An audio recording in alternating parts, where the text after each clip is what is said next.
जो भी कविता लिखी बेटे की माता पर लिखी।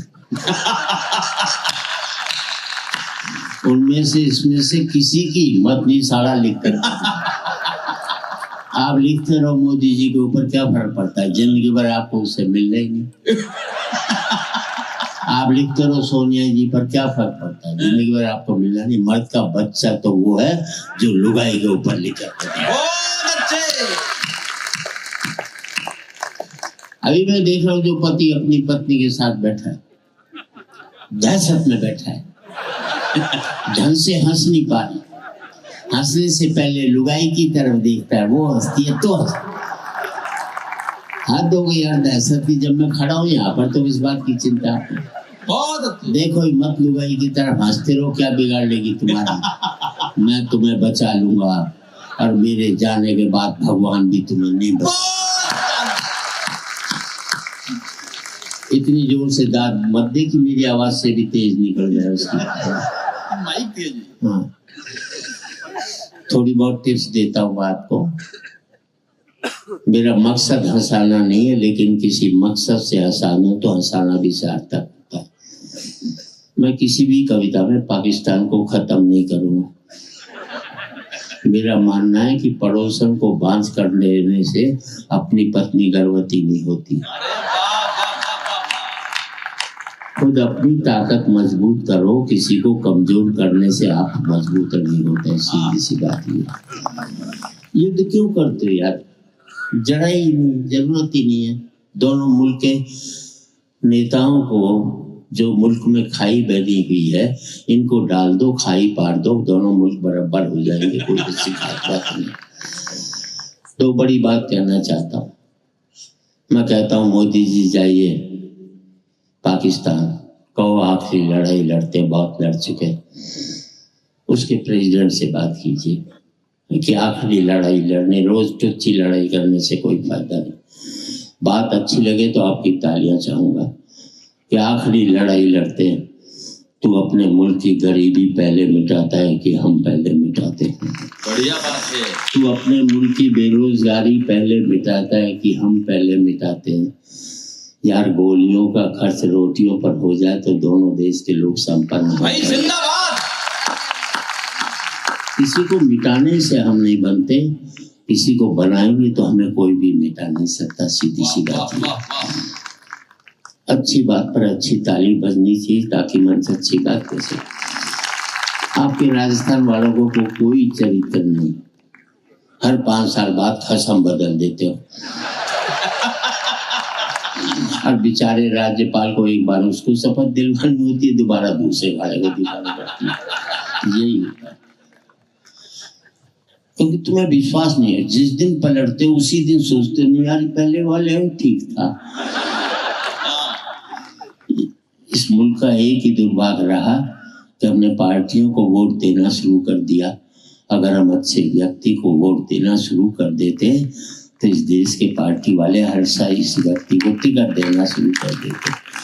फिर इस मुल्क में पार्टियां चुनाव हारती, मुल्क कभी भी चुनाव नहीं हारता, क्योंकि जो भी जीत कर आते वो अच्छे लोग ही तो जीत करके आते। अभी मैं देख रहा हूँ महिलाएं बैठी हैं,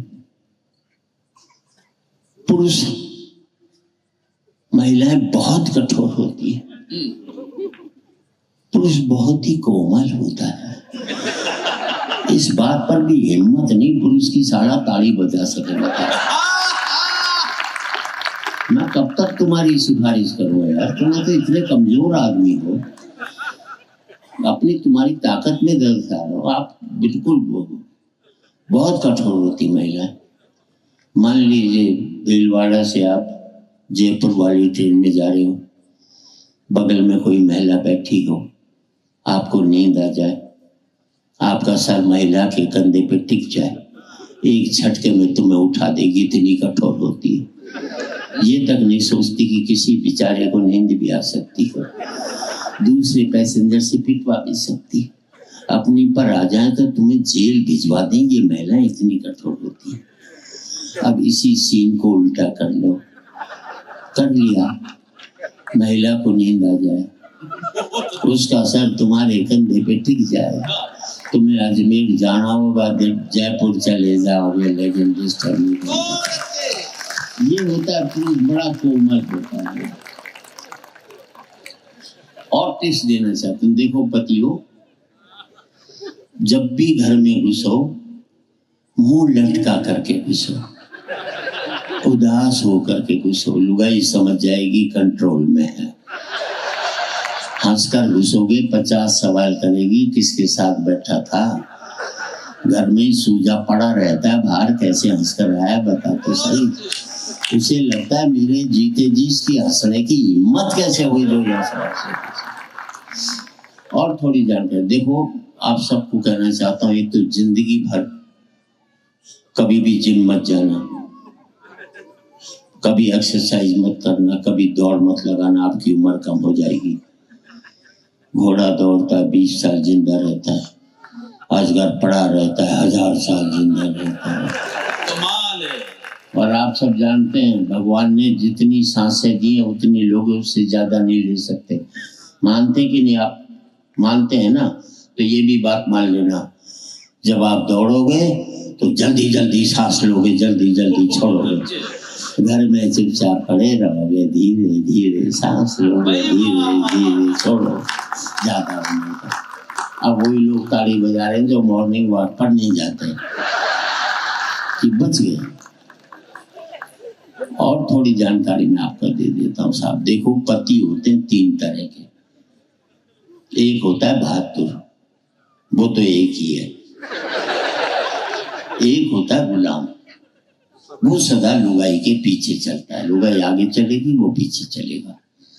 एक होता है महागुलाम, वो गोदी में बच्चा उठाकर भी चलता है। मैं कभी लुगाई के पीछे नहीं चला, लुगाई आगे चलती थी, ये देख लो।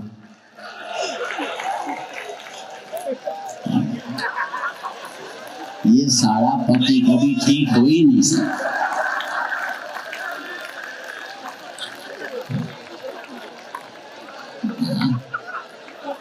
पति ठीक हो ही नहीं सकता। देखो मैं कभी लुगाई के पीछे नहीं चला, लुगाई आगे चलती थी तो मैं 500 कदम पीछे चलता था, किसी को पता ही नहीं लगता था। और कोशिश करता था किसी और की लुगाई जा रही हो तो उसके आगे हो लूं। लोग हैं भी बड़ा बहादुर है, देखो आगे जा रहा, किसी को क्या मालूम मेरी कौन सी। इज्जत बताने की बात है। अच्छा मैं एक दिन अपने बेटे को गोदी में उठाकर जा रहा, एक मिल गया, बोले क्यों भाई महागुलाम? मैंने कहा अपना नहीं है। बोले क्या मतलब? मैंने सड़क किनारे रो रहा था, मैं तो थाने में जमा करवाने के लिए ले जा रहा। आपको डरना है पर किसी समाज के किसी व्यक्ति को पता नहीं लगना चाहिए, बस इतना ही कहना चाहता। ये करने की बात नहीं, ढंग से सोचने की बात है आपके साथ। एक बूढ़ा मेरे पास आया, बोले शर्मा जी बुढ़ापे में ब्याह करना चाहता हूँ, किसी विधवा से करना चाहता हूँ। मैं ब्याह तो कर ले, विधवा तो बाद में भी हो जाएगी।